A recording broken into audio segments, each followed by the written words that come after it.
Bon, oui, j'appelle ça qui veut gagner des clients parce que c'est vrai que quand j'anime des formations dans les entreprises, je l'appelle qui veut gagner des clients parce que j'aime bien cet aspect ludique. Alors, masterclass du 12 mars, j'étais tellement pressé de vous voir que j'ai mis ça le 11 mars, mais au départ, il était prévu le 12. Bon, j'ai pas changé cette diapo, mais je crois que c'est pas le plus important. Alors, petite introduction à cette masterclass.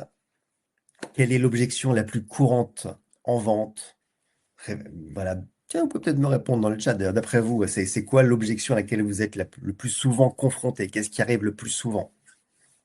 Vive le LOSC. Ouais, j'adore. Merci, Wally. Alors, l'objection la plus courante en vente, une fois, deux fois, trois fois. Eh oui, voilà, c'est trop cher, c'est trop cher. Je vais réfléchir. Derrière, je vais réfléchir, c'est souvent un problème de prix, j'ai pas le budget. Eh ben, vous voyez, je suis devin. Et je dis souvent que je suis magicien. C'est ça, hein. C'est le prix. Les prospects expriment trop souvent des préoccupations telles que c'est trop cher ou on n'a pas le budget. Et donc, il est essentiel pour les vendeurs de pouvoir démontrer la valeur et le retour sur investissement. Et il y a des méthodes pour le faire. Il y a des méthodes et de découverte, de questionnement, de gestion de l'objection et de closing que nous allons voir bien évidemment ensemble.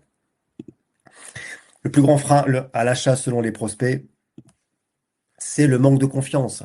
Le plus important, c'est de créer la confiance. Moi, je dis souvent que un client, il vous achète vous avant d'acheter quoi que ce soit et que s'il vous achète pas vous, eh ben, il n'achètera rien. Donc, il faut qu'il ait confiance envers le produit, le service, l'entreprise et le commercial. Et si possible, tout ça. Donc, effectivement, vous m'avez mis quelques objections, mais vous verrez, hein, je vais vous donner une méthode pour répondre à toutes ces objections. J'ai pas envie de changer de fournisseur, c'est trop cher, je vous tiens au courant, je vous rappelle, un intervenant tiers. Voilà. Alors pourquoi la vente est difficile? Alors pour les indépendants, parce que c'est vrai qu'il y a pas mal d'indépendants qui sont inscrits à ce webinaire, mais pour tous les commerciaux en général, pour les entrepreneurs, pour les patrons d'entreprise, cinq choses, cinq éléments. C'est vrai que quelqu'un qui crée sa boîte, quelqu'un qui est entrepreneur, mais il ne se considère pas comme un vendeur. Donc il n'est pas dans ce positionnement-là. Souvent il est expert d'un métier, mais il n'est pas vendeur. Deuxième point, on passe du temps à chercher des clients, mais pendant ce temps-là, on ne produit pas, et c'est un peu le serpent qui se mord la queue parce qu'on perd du temps. Troisièmement, la peur du prix et du refus. Et c'est vrai que on n'aime pas avoir des noms. Des fois, on ne justifie pas suffisamment son prix. On ne sait pas trop comment argumenter par rapport à son prix. On se fait un benchmark. Bon, c'est pas toujours simple. On relance pas assez. C'est vrai que généralement, on envoie une offre et puis après, on attend. Ah bah tant pis, il n'a pas pris. C'est pas grave. On sait qu'il faut au minimum 5 relances, hein, souvent, pour signer un contrat. Et puis, pas de stratégie et de conversion. Pas de stratégie de conversion claire, pardon. Ça veut dire que ouais, je fais un petit peu les choses comme elles arrivent, sans méthode. Et l'idée, évidemment, de ce webinaire, c'est de vous transmettre une méthode, bien évidemment. Alors, ce qu'on va apprendre dans cette masterclass, puisque vous êtes là pour ça, pour apprendre des choses, ou pour revoir des choses, certainement. Comment augmenter votre taux de closing par 3? Et vous verrez, hein, ça commence dès le démarrage de votre entretien, dès le démarrage de votre échange. Je vous expliquerai comment. Comment faire une bonne découverte. Je vais vous parler, oui, des questions ouvertes, mais aussi de ce qu'on appelle des questions motivationnelles. Et puis, comment utiliser les objections pour mieux vendre, parce que une objection bien gérée, ça permet de basculer sur le oui du client et donc sur son adhésion. Qui je suis? Alors oui, il est possible que certaines personnes soient arrivées là parce que quelqu'un leur a dit tiens, inscris-toi, ou alors ils ont vu un post LinkedIn et ils ont dit tiens, il y a une masterclass, je m'inscris. Donc voilà, petit rappel sur qui je suis. Moi, j'ai 57 ans, oui, je suis originaire de Lille, j'habite Saint-Maur dans le 94, pour ceux qui connaissent, dans le sud-est de Paris. Ça fait 20 ans que j'ai monté mon cabinet de formation qui s'appelle Coach de vente conseil. Après être passé chez Darty comme vendeur et chef des ventes, j'ai travaillé chez L'Oréal, hein, comme cobaye, parce que je le vaux bien. Non, en vrai, j'ai eu un secteur et après, je me suis occupé de deux enseignes, hein, Cora et Auchan, donc de la vente compte clé, l'école de la grande distribution et des négociations avec les acheteurs professionnels. C'est une très bonne école, c'est bien d'y passer, c'est bien de ne pas y rester. Après, je travaillais chez Kenwood, hein, des marques d'IFI et d'Autoradio pour ceux qui ont connu ça. Ouais, Jean-Philippe, je suis passé chez Hasbro aussi, et effectivement, où j'étais volant, j'allais un petit peu partout sur les trois divisions du groupe, c'est vrai. Euh, Salut Jean-Philippe. Et puis, j'ai terminé un groupe Vivarté, donc anciennement groupe André, sur la marque Liberto, sur les grands comptes et sur le développement d'un réseau de boutiques. Et puis, en 2005, j'ai monté mon cabinet de formation qui s'appelle Coach de vente conseil. Et c'est vrai qu'il y a plein de gens qui montent des programmes de formation, mais moi, c'est mon métier depuis 20 ans. et j'accompagne tous les vendeurs, que ce soit en B2B ou en B2C. J'ai écrit 3 bouquins. Le premier, c'était le Mémato de la vente. C'était un petit bouquin, un petit livret. Et puis après, un livre qui s'appelle Achetez-moi, que vous pouvez trouver sur Amazon. On retrouve la méthode 10, la vente, la négociation. Un livre qui s'appelle Influencer LinkedIn, où j'avais interviewé 30 influenceurs LinkedIn pour récupérer leurs meilleures pratiques, et puis des articles dans Cadre et Dirigeant Magazine, dans Les Échos notamment. Voilà. Et puis quelques passages télé dans Envoyé spécial, sur Bismart, qui est une chaîne qui est un peu l'équivalent de BFM Business. Sur BFM Business, et notamment, j'étais jury de la BFM Academy. Vous pourrez retrouver ça sur ma chaîne YouTube si ça vous intéresse. Bref, je baigne dans la vente depuis quasiment 50 ans, puisque c'est vrai que moi j'ai découvert la vente, j'avais 8 ans. Je revendais les objets de mes parents à mes parents. C'est-à-dire que j'avais créé une boutique chez moi, je prenais les objets un peu à droite et à gauche, et puis je leur revendais. Après, j'ai fait la braderie à Lille et je faisais mon petit stand. Enfin bref, j'ai 57 ans, j'ai dû commencer à 8 ans, donc ça fait une cinquantaine d'années que je baigne dans la vente. Je suis passionné par ce métier et je suis vraiment très heureux de partager ça avec vous aujourd'hui, ce soir en tous les cas. Quelques références. Donc, vous voyez, forcément, en 20 ans, ça fait un peu plus de 12 000 commerciaux formés dans des univers très différents, l'immobilier, Hermès, Vuitton, Bultop, c'est les cuisines, Deloitte, c'est le conseil. Enfin, voilà, il y en a pas mal, forcément. En 20 ans, on en fait pas. Julie qui demande si j'ai une solution capillaire. Ben non, si j'avais trouvé, voilà.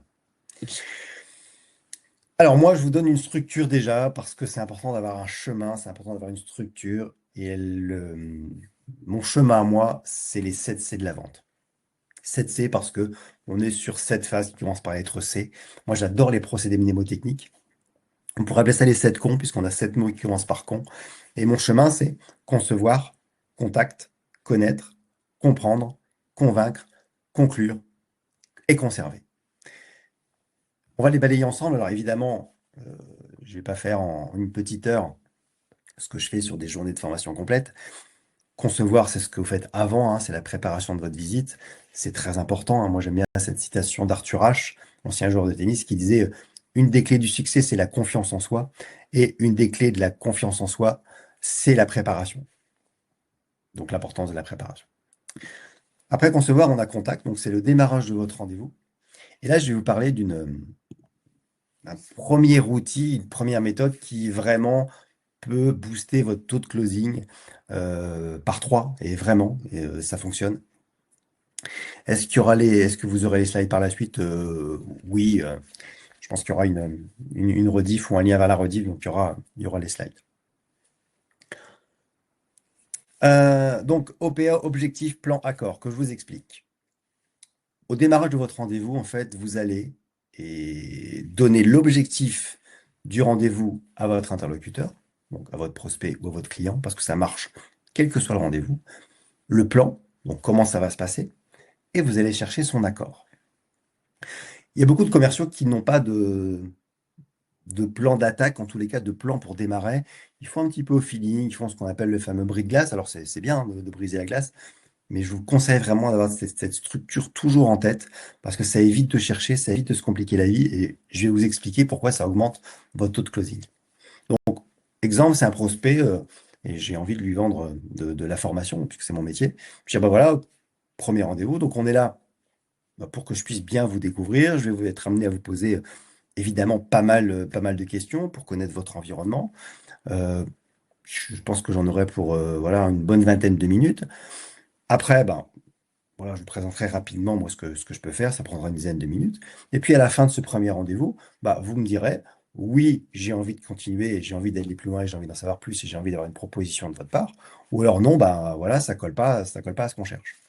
Donc vous voyez que le fait, dès le démarrage, de dire à votre interlocuteur, tiens, à la fin, il va falloir prendre une décision, c'est que on le met déjà dans cet état d'esprit-là. Donc, on est là pour ça. Voilà comment ça va se passer. Et puis, est-ce que tu es OK là-dessus? Mais surtout, je te dis que dans le plan que à la fin, il va se passer ça. Si c'est un deuxième rendez-vous, que c'est un rendez-vous où vous faites une proposition commerciale, bah aujourd'hui, monsieur le prospect, je suis là pour vous présenter mon offre. Je pense qu'il y en a pour une vingtaine de minutes. Après, je répondrai à vos questions. Et puis, bah, à la fin de cette présentation, vous me direz, oui, c'est génial, bah, vous avez envie de travailler avec moi, ou bah non, il y a des trucs qui collent pas. Donc, pourquoi c'est intéressant aussi, c'est que ce sera plus facile aussi pour vous de closer à la fin. Parce que quand vous allez arriver à la fin, vous allez dire à votre client, ah, mais vous vous souvenez au début, là, je vous ai dit, tiens, vous allez prendre une décision à la fin de ce rendez-vous. Alors, ça vous donne envie ou ça vous donne pas envie? Donc, vous voyez que c'est plus simple parce que le client, dès le démarrage, sait où il va. Et à la fin du rendez-vous, c'est plus simple pour le commercial parce qu'il va dire, vous vous souvenez, je vous ai dit ça, et donc vous avez une décision à prendre. Donc pensez à ça, de bien faire votre OPA, objectif, plan, accord, que si vous démarrez tous vos rendez-vous comme ça, c'est que déjà vous n'avez plus à réfléchir et vous avez ça de manière systématique. Et ça fonctionne que ce soit en vrai, hein, donc en one-to-one et en physique, mais également en visio, bien évidemment. Ça marche aussi au téléphone. Je regarde un petit peu vos questions. Nicolas Froid, vous l'avez engagé. Voilà, c'est ça. Mourad dit, vous l'avez engagé. Oui, j'engage le client puisque je te dis, tiens, voilà ce qui va se passer. J'espère que c'est très clair pour vous. Donc, OPA, ça c'est la première astuce que je vous donne pour vraiment augmenter vos taux de closing et je vous garantis que vous allez augmenter vos taux de closing au moins, au moins par 3 en démarrant comme ça. Ensuite, on arrive sur cette phase connaître. La phase connaître, la phase de découverte, c'est, et je vous dis ça par expérience, hein, c'est la phase la plus difficile chez tous les commerciaux. C'est la phase qui est la plus souvent zappée, la plus souvent amputée, la plus souvent ratée. Pourtant, c'est la phase la plus importante parce que c'est là où vous allez mettre en confiance votre interlocuteur. D'ailleurs, il y a beaucoup de commerciaux qui font une vente inversée, hein, c'est-à-dire que ils arrivent, ils présentent leur boîte, ils font leur pitch, etc. Puis après, éventuellement, ils posent des questions. Donc, oui, il y a plein de méthodes, hein, Bébec, Médic, le Bant, il y en a plein, mais je vais aller sur des choses qui sont plutôt simples, mais effectivement, Mehdi, tu as raison. Donc, dans la phase connaître, vous l'avez sûrement déjà entendu, il faut poser des questions ouvertes. Je ne vais pas passer beaucoup de temps là-dessus parce que normalement, vous le savez, mais je rappelle tout de même qu'une question ouverte, c'est une question qui commence par ce qu'on appelle un adverbe interrogatif. Pour les retenir, il y a un petit procédé mnémotechnique qui s'appelle le CQQ, c'est occupé. Donc, comment, qui, que, combien, où, quand, pourquoi. Si votre question elle commence par un de ces adverbes interrogatifs, bah forcément, il ne peut pas vous répondre ni oui ni non. Et le conseil que je donne vraiment à tous les commerciaux, c'est de ne poser en phase de découverte vraiment que des questions ouvertes. Il y aura des questions fermées, c'est pas l'idéal, parce qu'on n'a pas d'informations. Je vous donne un exemple. Si vous lui demandez, tiens, est-ce que vous connaissez coach de vente conseil? Le gars, il vous dit oui, mais vous n'avez aucune information en fait, parce qu'on ne sait pas ce qu'il connaît. Donc, par exemple, vous pouvez dire, tiens, coach de vente conseil, ça évoque quoi pour vous? Ou qu'est-ce que vous connaissez de notre entreprise? C'est pas la meilleure question, mais c'était pour vous donner un exemple. Donc, dès une question commence par est-ce que, pensez-vous que, bah, c'est pas le moment pour la poser. On verra que les questions fermées, on les pose un petit peu plus tard. Mais là, vraiment, prenez du temps sur cette phase. Donc, le CQQ, c'est occupé, comment, qui, que, combien, où, quand, pourquoi. Ça, c'est de manière générique. Et puis, euh, il y a un autre type de questions, on va venir dessus, qui sont ce qu'on appelle les questions de motivation, qui sont les questions les plus importantes et pourtant qui sont malheureusement pas suffisamment posées par les commerciaux. Pour un inspecteur de police, je ne sais pas si vous vous souvenez, alors peut-être les plus anciens, des épisodes de Colombo. Colombo, tout autour de l'épisode, enfin tout au long de l'épisode, pardon, il cherchait des indices, il cherchait des preuves, et puis à la fin, il fallait qu'il trouve le mobile du crime. Et que s'il ne trouvait pas le mobile du crime, bah, il ne pouvait pas arrêter la personne. Je crois que c'est une spécificité du droit américain d'ailleurs. Alors je regarde juste vos questions. Combien, qui et quand sont des questions fermées car elles impliquent une réponse courte? Non, Arnaud, alors je ne veux pas avoir de discussion là-dessus, mais si on prend la grammaire, dès qu'une question commence par CQQ, c'est occupé, c'est une question ouverte. Je suis d'accord que la réponse va être courte, mais ça reste une question ouverte. Une question fermée, c'est une question à laquelle on va répondre oui ou non. Bon, on peut discuter de ça, mais c'est pas le plus important. Quoi qu'il arrive, c'est que j'ai besoin d'avoir des réponses qui soient concrètes. Et même si je lui dis, bah tiens, quel est votre budget, il va pas me répondre oui ou non, je vais avoir une information précise. Alors que si je lui pose une question fermée, voilà, est-ce que vous avez prévu un gros budget? S'il me dit oui, j'ai pas d'information. Donc vraiment, aller sur ces questions qui commencent par CQQ, c'est occupé. Je reviens à cette idée de l'inspecteur. Donc, indice, preuve et mobile. Pour un commercial, bah, c'est un petit peu pareil. Il y a des questions de qualification, il faut en poser. Et on se rend compte que les commerciaux, Les vendeurs, dès que j'ai quelque chose à vendre, je pose des questions de qualification, hein. Combien vous êtes dans la boîte, quel chiffre, c'est quoi vos produits, c'est quoi la particularité, faut une part des tonnes. Mais malheureusement, pas suffisamment de questions de motivation. Je vais vous faire participer un petit peu. D'après vous, qu'est-ce que ça peut être une question de motivation? Qui aurait des exemples de questions de motivation? Mettez-les moi dans le chat et je vous dirai si on est dedans. Oh, on a la Guinée-Conakry qui est là.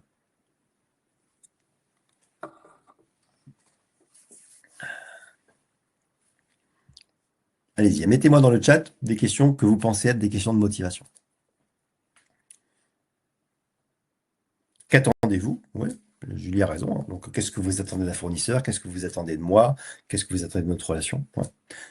Quels sont les objectifs visés? OK. Qu'est-ce que vous ferait changer de fournisseur? OK. Comment ça impacte ton entreprise? OK. Quels sont vos enjeux? On n'aura pas forcément de réponse sur ces motivations, mais c'est possible. Pourquoi avoir fait ce choix? Pourquoi cette compagnie, cette offre? Oui, ça c'est toujours intéressant, hein, d'aller chercher pour quelles raisons il travaille avec un tel ou un tel.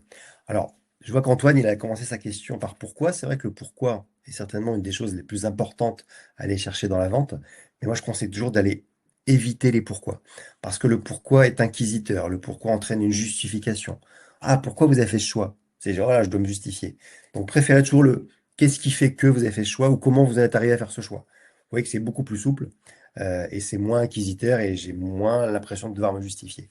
Donc, le pourquoi dans CQC occupé, c'est bien la question la plus importante. Il faut la poser, mais en évitant d'utiliser pourquoi. Donc, allez chercher les pourquoi sans demander pourquoi. C'est paradoxal, mais c'est comme ça. Quels sont vos objectifs de développement? C'est pas une question de motivation, parce que s'il me dit je veux doubler mon chiffre d'affaires, non, c'en est pas une. Euh, un souci à résoudre, bon, c'est une question fermée. Qu'est-ce qui vous pousse à travailler avec moi, oui ou avec les autres? Est-ce une priorité pour vous? Bon, c'est une question fermée, on a moins d'informations. Euh, quel ressent, quel ressens-tu face à cette douleur? Ok, ça peut être une question de motivation. Quels seraient les bénéfices pour vous deux? Oui. C'est quoi votre pain, hein, donc c'est quoi votre douleur? Qu'avez-vous déjà essayé pour vous sortir de votre état émotionnel compliqué? Non, c'est pas une question de motivation parce que s'il dit bah tiens, j'ai déjà essayé de baisser les prix ou j'ai déjà essayé de fabriquer plus ou j'ai essayé de plus travailler le vendredi. Voilà. Elle parlait d'état émotionnel compliqué. Je pense que c'est pas simple, Audrey, ça. Qu'est-ce qui peut vous faire changer d'avis? Ok. Qu'est-ce que vous recherchez? Oui. Quel serait l'impact pour votre entreprise? Souhaitez-vous investir rapidement? Ben non, parce que c'est une question fermée. C'est pas une question de motivation. Il va me dire oui ou non. Quelles sont les difficultés que vous rencontrez avec cette méthode? Oui. Quels sont vos objectifs pour les 3 prochains mois? Oui et non. Pas toujours sa motivation. Quels sont aujourd'hui les plus gros freins que vous rencontrez dans votre développement d'activité? Quelle est votre priorité pour l'année à venir? Euh, oui. Avez-vous l'intention de? Bon, c'est une question fermée. C'est quoi un bon partenaire pour vous? Oui. Ah, c'est un. Qu'est-ce qui vous a poussé à embaucher? Oui. Quel est votre objectif? Ok. Bon, on va pas tous se les faire, mais bravo, car il y en a pas mal.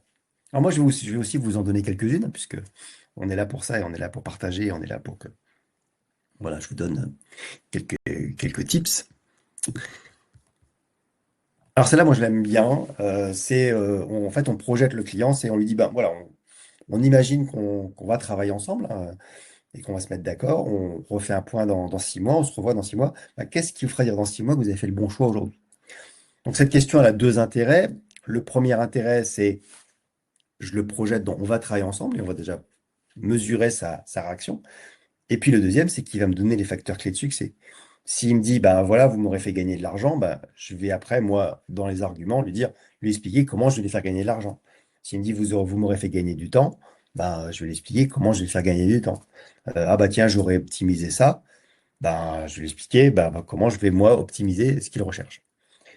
Parce qu'en fait, la vente, c'est un travail de perroquet. Alors, de perroquet intelligent, mais de perroquet. C'est, je te demande ce que tu cherches et ce que tu attends. Je reformule, on verra, hein, après notre phase comprendre. Ok, si j'ai bien compris ce que vous cherchez, ce que vous attendez, c'est bien ça, oui. Eh bien, je te montre en quoi ma solution répond à ce que tu cherches et ce que tu attends. Et dès qu'on sort de ce schéma-là, on se perd, on a des objections et on perd le client. Et c'est pour ça que on ne peut pas arriver à un rendez-vous en présentant sa boîte, ses bénéfices, ce fameux pitch, etc., sa plaquette. Ça marche pas. Parce que forcément, ce que je vais dire, il y a plein de choses qui l'intéressent pas. Je me suis pas intéressé à lui. Donc vraiment, centrez-vous là-dessus. Autre petite question, c'est quoi votre meilleur souvenir de collaboration avec un prestataire et pour quelle raison selon vous? Évidemment, le plus intéressant, c'est pas le meilleur souvenir, mais c'est le pour quelle raison. Ah bah c'était Marcel, franchement, Marcel était top, il venait régulièrement, il était très sympa, on allait au resto ensemble. Ok, je sais que la convivialité et la relation, c'est important pour toi. Ah, c'était Maurice de chez machin, de chez telle boîte, parce que franchement, il connaissait super bien son métier, on pouvait l'appeler, il avait réponse à tout. Ok, donc avec toi, il va falloir que je sois super pointu et que je connaisse bien mon offre. Toutes ces questions-là, ça je pense que c'est quelque chose que vous êtes pas mal à connaître, c'est pour le situer dans le son cas. Alors le son cas, c'est un truc qui date, hein, qui a peut-être plus de 40 ans, hein. Mais le son cas, c'est les motivations d'achat de votre client. Et ces questions, bah, elles permettent justement de situer mon client dans le son cas. Dans le disque également, hein, parce que on fait un parallèle entre le son cas et le disque, hein. Le disque, c'est la méthode des couleurs. Donc, dans son cas, ben, on va pouvoir le situer. Est-ce qu'il recherche la sécurité, l'orgueil, la nouveauté, le confort, l'argent ou la sympathie? Maintenant, on parle de son cas, on a rajouté l'écologie et l'environnement. Bon, moi, je l'intègre dans la sympathie, mais on peut le différencier. Et puis, si on associe ça au disque, hein, pour ceux qui connaissent la méthode disque, les méthodes des couleurs, bah, les rouges, on les trouvera beaucoup plus dans l'orgueil et la nouveauté, par exemple. Euh, la sécurité, c'est plutôt les verts et les bleus. La nouveauté, c'est non, l'orgueil, pardon, c'est les rouges et les jaunes. Le confort, c'est plutôt les verts et les jaunes qui n'aiment pas trop se prendre la tête. L'argent, plutôt les rationnels, plutôt les rouges et les bleus. Et la sympathie, plutôt les jaunes et les verts. Et l'environnement, l'écologie, plutôt les verts et les bleus. Alors, c'est pas une règle mathématique, mais c'est une clé d'entrée qui vous permet aussi de bien comprendre qui vous avez en face de vous pour après centrer, centrer vos arguments. Autre question de motivation que j'aime bien. C'est quels sont selon vous les détails, les petits détails qui font la différence entre deux prestataires? C'est quoi selon vous les petits détails qui font la différence entre deux organismes de formation?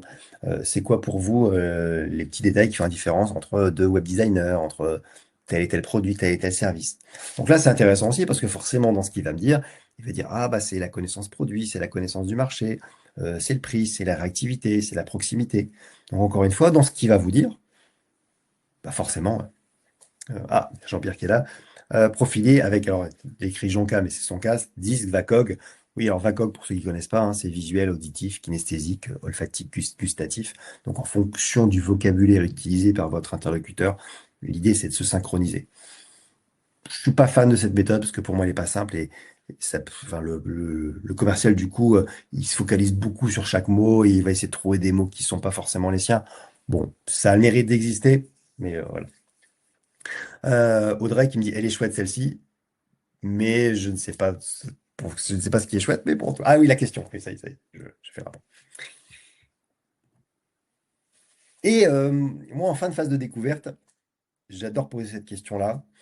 On la pose souvent de manière fermée. C'est-à-dire souvent on va dire, on a fait le tour, vous avez d'autres questions, c'est bon, tout est clair. Non, là, c'est vraiment une question que vous allez poser à la fin de votre phase de découverte. C'est, je vous ai posé plein de questions. Maintenant, tiens, voilà, il y a quelque chose sur lequel je suis pas venu. C'est quoi la question que je ne vous ai pas posée et qui aurait été utile selon vous? Ou c'est quoi le sujet sur lequel je suis pas venu et qui aurait pu être important selon vous? Donc celle-là, elle marque humilité et professionnalisme.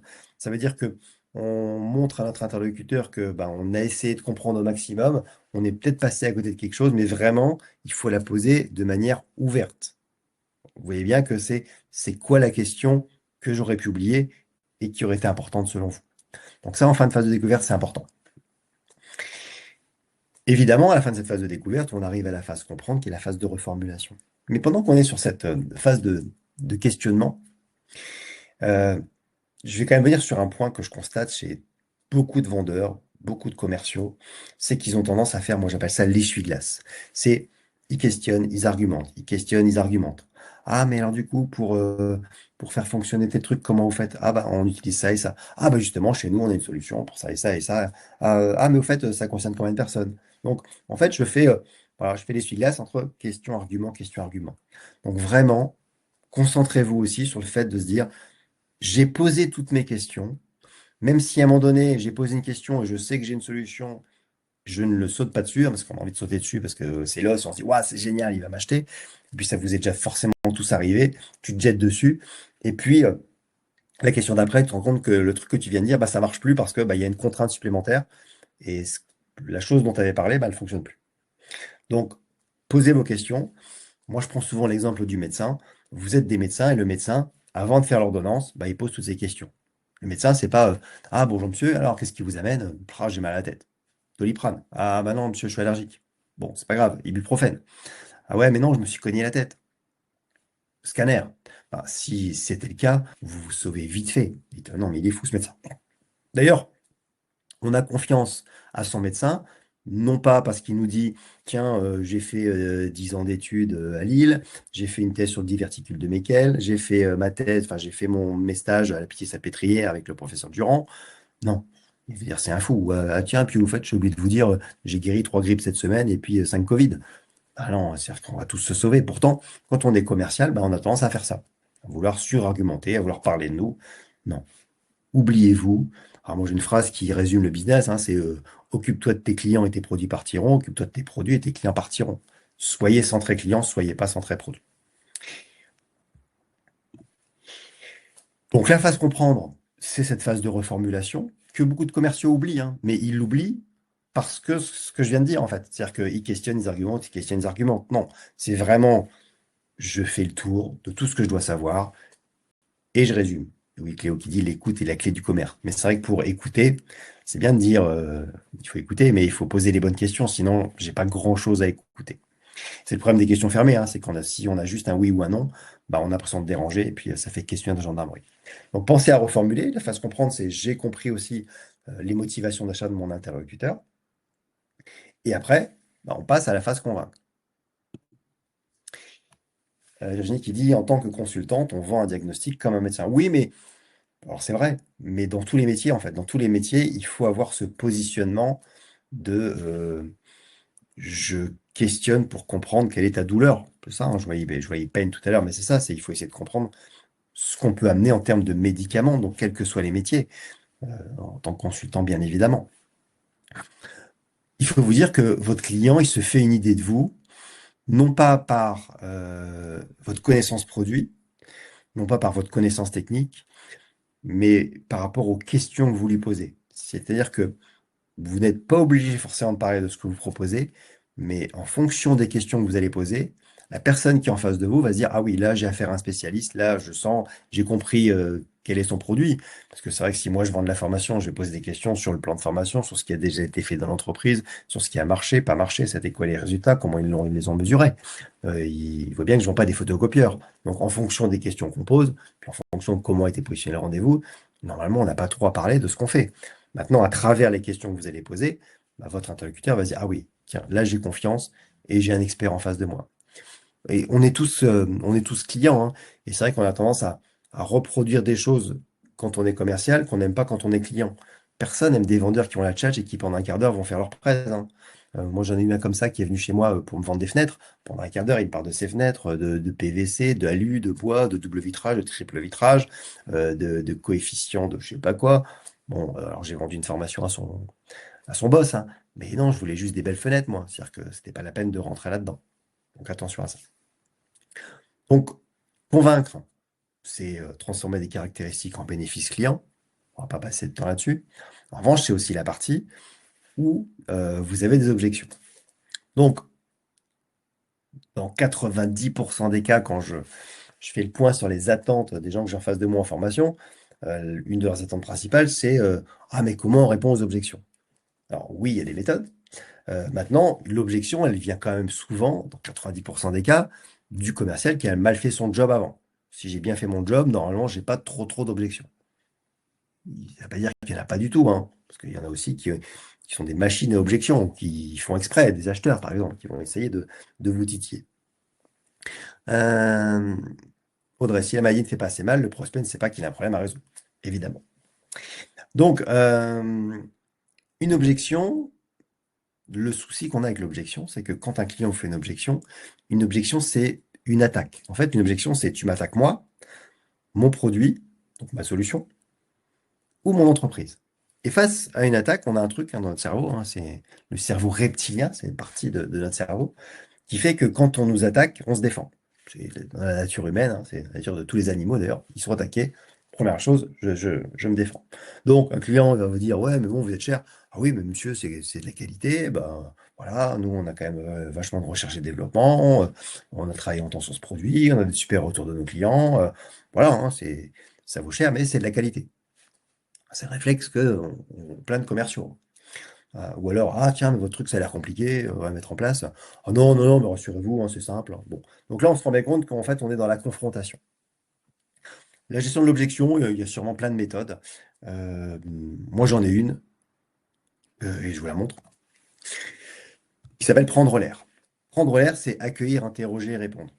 C'est une méthode qui paraît simple comme ça quand on la lit, mais qui n'est pas si simple que ça à appliquer parce qu'elle n'est pas naturelle. Personne ne fait ça naturellement. Il y a des confrères à moi qui mettent accepter. Donc non, on n'accepte pas une objection, c'est pas, on n'est pas d'accord, c'est on se met à la place de son interlocuteur. Alors, je regarde un petit peu le chat. Euh, c'est quoi la bonne formule? Argumenter jusqu'à résoudre l'objection ou il faut laisser une place pour les objections? Ah, alors, il y a deux écoles. Il y a des gens, il y a enfin, des confrères hein, qui vont dire, tiens, on va désamorcer les objections en y répondant avant.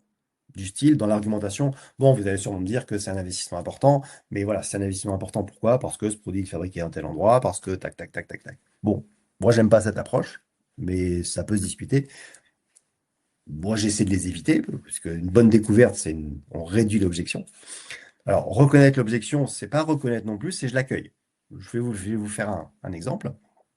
Je vais prendre le c'est trop cher, hein, puisque c'est le plus classique. Le client vous dit c'est trop cher, accueillir, c'est quoi? C'est pas être d'accord, c'est pas dire ah oui, c'est vrai, ben voilà, c'est normal, hein, c'est un investissement, hein, mais bon, voilà. Non, c'est pas ça.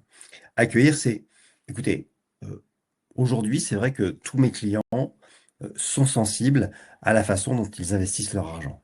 Et c'est normal de vous inquiéter de ça. C'est-à-dire que là, on ne dit pas on est d'accord, hein. C'est pas l'idée. C'est je me mets à ta place et c'est des choses que j'entends souvent. C'est qu'aujourd'hui, d'ailleurs, vous avez vu, tout le monde m'a mis c'est trop cher.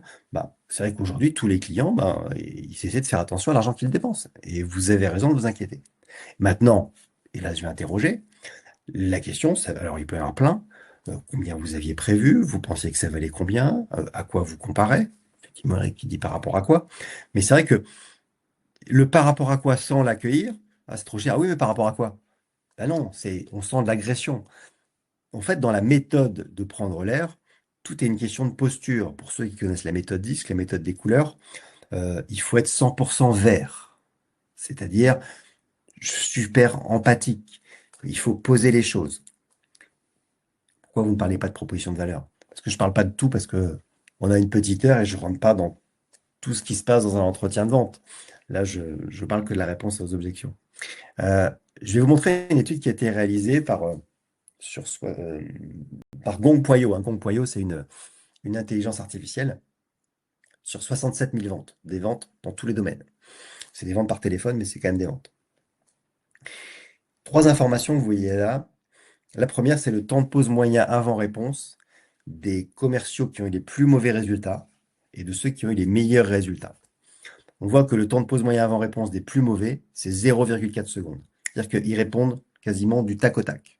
Ah, c'est trop cher. Ah oui, mais bon, c'est la qualité. Non, ça marche pas. Les meilleurs, c'est ça que je vous dis, il faut être vert. Le vert, c'est prendre du temps. Ils ont mis 4 fois plus de temps pour répondre. Ils savent pondérer les choses. La deuxième information qu'on a de cette étude, c'est que on parle à un rythme d'environ 180 mots à la minute. Si je parle sans arrêt pendant une minute, en moyenne, on parle à 180 mots à la minute. Bah, les plus mauvais, ils ont accéléré le débit. Or, quand on accélère le débit, bah, on montre du stress, on montre qu'on est énervé, on montre qu'on maîtrise pas. En plus, notre voix elle est un petit peu plus aiguë hein, si on mesure les fréquences, donc ça va stresser le client. Les meilleurs, ils ont ralenti le débit. Et c'est pour ça que je vous parle de vert, parce que le vert a un débit un petit peu plus lent que le jaune et le rouge, par exemple. Donc voilà, on pose des choses, on se met à la place, on montre qu'on est dans l'empathie. Et puis, troisième information de cette étude, les plus mauvais, ils ont posé une question dans 30% des cas, et les meilleurs, ils ont posé une question dans 55% des cas. Donc tout ça, si on revient sur la méthode, et je bois un petit coup d'eau, on comprend bien tout le sens de accueillir, interroger, répondre. Je vous en fais d'autres, hein, que vous m'aviez noté tout à l'heure. Le client vous dit oui, non, mais je vais réfléchir. Alors, je vais réfléchir, ok. Euh, Maintenant, c'est vrai que moi, quand je suis client et que je dis, je fais réfléchir à quelqu'un qui me parle de sa solution, c'est qu'il y a un truc où je suis pas totalement convaincu, sinon moi j'y vais. Donc ce qui m'intéresse, c'est pas que vous achetiez ou vous n'achetiez pas, bien évidemment, mais ce qui m'intéresse, en revanche, c'est voilà, qu'est-ce qui vous a pas convaincu? Et souvent, derrière, je vais réfléchir, il y a un problème de prix, qu'il ne veut pas vous dire tout de suite. Hein, on a du mal à dire qu'on n'a pas les moyens. C'est pas toujours ça, mais c'est souvent ça. Un client vous dit, ah ouais, mais bon, c'est compliqué à mettre en place. Vous savez, c'est vrai qu'aujourd'hui, la majorité de mes clients cherchent des choses qui soient simples à mettre en place, parce que voilà, si c'est simple, ce sera facile à adopter par vos collaborateurs. Euh, Maintenant, voilà, dites-moi qu'est-ce que vous trouvez de compliqué, c'est ça qui m'intéresse. On va voir comment on peut simplifier les choses. Un client vous dit, ah, il faut que j'en parle à mon chef. Là, le réflexe tout de suite, c'est de dire, ah ben, ok, ok, on va prendre rendez-vous avec lui. Et non, c'est pas ça qu'il faut faire. C'est ok, c'est normal, c'est une décision importante pour votre entreprise. Maintenant, ce qui m'intéresse, c'est, voilà, on imagine que votre chef soit pas joignable pendant 6 mois et que ce soit vous qui preniez la décision. Vous déjà, est-ce que vous êtes partant? Qu'est-ce que vous pensez de notre solution? Et là, vous allez voir que dans 80% des cas, lui-même n'est pas convaincu, donc il n'en parlera pas à l'autre. Donc dans ce cas-là, je vais chercher ce qui l'a pas convaincu. Et puis, s'il me dit ouais, non, c'est génial, franchement, il faut y aller. Ok, votre chef, d'après vous, il va en penser quoi? Ah, il va peut-être penser que ça fait un budget un peu élevé. Ok, on se voit ensemble. Je sais que la personne qui est en face de moi, eh ben, elle sera avec moi. Et je sais qu'il faut que je prépare mon rendez-vous pour parler retour sur investissement. Et je sais qu'il va me challenger sur le prix. Voilà pour ce que je voulais vous dire sur l'objection. Donc, l'objection, avant tout, c'est une attitude. Et la difficulté, c'est qu'il faut passer d'une volonté de convaincre à une volonté de comprendre. Parce que souvent, l'argumentation, enfin, souvent, l'objection vient dans la phase de convaincre. On argumente. On va donner des bénéfices produits. Et puis, boum, on se fait bloquer. Et il faut changer très rapidement parce qu'on est dans une force de conviction. Et il faut passer presque du rouge au vert. Hein. C'est-à-dire qu'il faut passer un peu dans les deux extrêmes. Donc, passer de manière plus calme et plus posée. Si vous avez d'autres objections que je n'ai pas traitées, voilà, mettez-moi dans le chat, si on avec lesquelles vous avez des difficultés.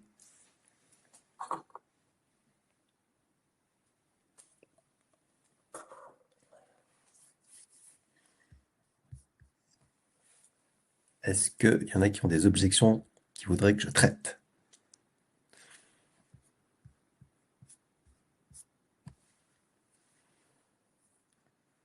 Une fois, deux fois. Ok. Que répondre Lucie qui me dit à un client qui n'a pas changé ses habitudes? Vous savez, c'est le cas de tous mes clients aujourd'hui, tous les gens avec qui je travaille. À un moment donné, ils voulaient pas changer leurs habitudes parce que c'est très confortable une habitude et moi je me mets à votre place. D'ailleurs, je peux être un peu pareil de temps en temps. Maintenant, moi, ce qui m'intéresse, c'est dites-moi qu'est-ce qui vous plaît dans vos habitudes. C'est comme tout à l'heure, qu'est-ce qui vous plaît chez votre fournisseur actuel. Donc là, il faut que je le fasse parler. Après, ça ne veut pas dire que on a la solution à tout et qu'on pourra vendre à tout le monde. Hein. On est sur une tactique de communication. Mais là, encore une fois, Lucie, on voit que on n'a pas su poser les bonnes questions au démarrage. Parce que si j'ai posé les bonnes questions, je n'ai pas cette objection. C'est pas une priorité pour nous. Ok, je comprends. Maintenant, quand on me dit que c'est pas une priorité, ça veut dire que quel est le délai? Qu'est-ce qui pourrait faire que ça devienne une priorité? Donc là, il faut le parler aussi. Je suis déjà accompagné, ben oui, alors c'est vrai, c'est normal. Moi, c'est vrai que tous les prospects ou tous les clients que je rencontre, vous voyez que je l'utilise souvent celle-là.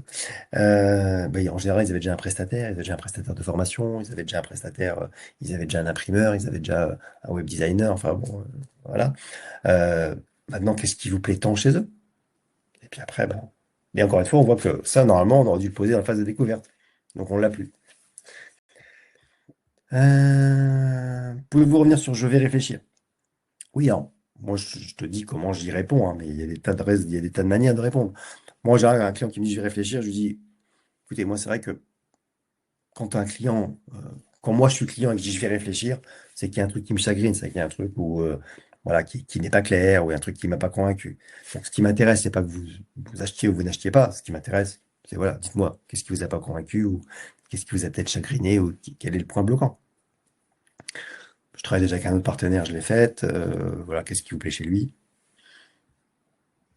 J'ai un autre rendez-vous demain pour comparer.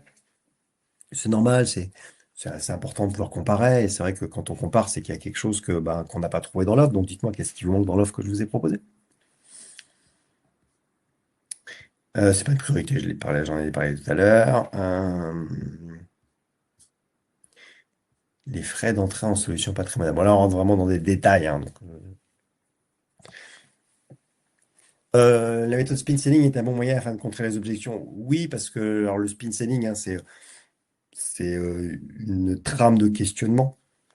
Alors, moi, je l'utilise en français, hein, mais c'est quelle est la situation, quelles sont ses insatisfactions et ses satisfactions, quelles sont les causes et conséquences et quelles sont les actions et avantages. Donc, c'est vrai que, je l'ai dit tout à l'heure, au mieux on fait une phase de découverte, bah, au moins on a d'objections. Bien, j'avance parce qu'il est 9h moins le quart, notamment pour ceux qui veulent regarder le match à 9h. Tac. Dernier petit tips, pardon, que je voulais voir avec vous. La phase conclure. Alors, je vais répondre quand même à la question de Tino, qui tombe, doit-on modifier nos questions en fonction du profil disque? Oui, on peut les adapter si on a trouvé. C'est sûr que si on a un profil bleu en face de nous, on va poser des questions beaucoup plus techniques, on va poser des questions plutôt de data, qui peuvent être liées à sa motivation, puisqu'il est dans la sécurité, par exemple. Si c'est un jaune, je vais plus aller sur l'émotion. Tiens, qu'est-ce qui est important pour vous? Qu'est-ce qui fait que vous aimez travailler avec un partenaire plutôt qu'un autre? Le bleu, il s'en fout de travailler avec l'un plutôt qu'un autre, par exemple. Donc oui, on peut adapter effectivement les questions en fonction du profil. La conclusion, souvent on se dit le closing, c'est compliqué. D'ailleurs, dès qu'on fait un webinaire, j'allais dire, j'avais dit oui, on verra les techniques de closing. Mais le closing, la conclusion, c'est la phase de la vente la plus facile. C'est la plus facile si j'ai bien tout fait avant, bien évidemment. Parce que si j'ai bien tout fait avant, le client dit bah oui, c'est génial, allez, on y va. Bon, maintenant, on se rappelle que conclure, c'est facile parce que on a fait une OPA au démarrage. Alors, tiens, monsieur le client, bah, on est à la fin de notre rendez-vous. Vous vous souvenez, au début du rendez-vous, je vous ai dit, tiens, est-ce que ça vous a donné envie d'aller plus loin ou pas?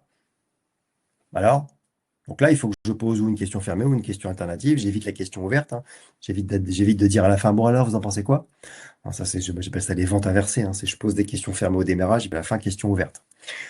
En fait, votre cheminement, les 7C, ça vous permet d'être convaincu. Un vendeur convaincu est un vendeur convaincant. C'est-à-dire que au plus vous aurez fait une bonne découverte, au plus vous aurez dit je suis en train de faire gagner quelque chose à la personne en face de moi et je ne suis pas en train de forcer une vente, bah, au plus ce sera facile pour vous de conclure. Et au plus ce sera naturel pour vous, au plus ce sera naturel pour votre client ou votre prospect. Donc pensez à ça. Donc question fermée, on est d'accord, ça vous convient. Et puis je vous donne un petit tip supplémentaire qu'on peut utiliser en prospection téléphonique, qu'on peut utiliser en face à face, c'est aller chercher un nom qui veut dire oui. Et ça, c'est une méthode qui est assez puissante, notamment sur la prise de rendez-vous téléphonique, sur le phoning. Euh, Vous arrivez à la fin de votre échange et dire, bon, voilà, du coup, est-ce qu'il y a un inconvénient, est-ce qu'on cale un rendez-vous? Vous voyez que c'est beaucoup plus compliqué de dire oui que de dire non. Mais ce non veut dire oui. Du coup, est-ce qu'il y a un inconvénient, est-ce qu'on planifie les dates aujourd'hui? C'est compliqué de dire oui. Donc, notre cerveau a plus de facilité à dire non qu'à dire oui. Donc, pensez à ça, pensez à cette méthode. C'est une méthode que j'utilise beaucoup et qui paraît simple, qui est simple, mais qui n'est pas intuitive, hein, c'est pas la première question qui vient. Et souvent on dit oui, bah non, il faut pas aller chercher des non, il faut aller chercher des oui. On parle de la collecte des oui. Mais avec un non, on peut conclure plus facilement si on va le chercher. Voilà. Donc voyez-vous un inconvénient à avancer ensemble, etc. Alors, dernière phase des 7C, c'est la phase conservée. Donc là, évidemment, conserver, c'est ben, je me débrouille pour garder un lien avec mon interlocuteur.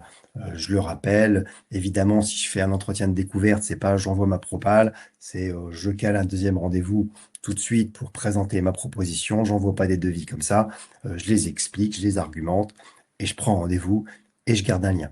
Un petit truc que je peux vous donner aussi, si vous avez un client qui vous ghost, hein, une fois, deux fois, trois fois, vous l'appelez, il décroche jamais, vous envoyez des mails, il vous répond pas. Moi, à un moment donné, je fais la technique de la vente perdue, c'est de dire, ok, bon, j'ai bien compris qu'on n'allait pas travailler ensemble. Voilà, si vous pouvez prendre juste 2 minutes pour me dire quelle en est la raison, parce que je suis en train de voilà de faire le point sur mon CRM, donc ça va éviter que je puisse que je vous harcèle ou que je vous relance. Donc voilà. Et bah, des fois, tu as des gens qui se réveillent en disant, ah non, non, mais c'est parce que voilà, on a eu d'autres sujets et puis non, non, on était intéressés. Ou alors des gens qui vont vous répondre, et là, ça vous permet quand même de vous améliorer. Et puis si c'est pas le cas, bah, au moins vous aurez tout tenté. Et puis bon, je pense que vous pourrez peut-être le sortir de votre CRM.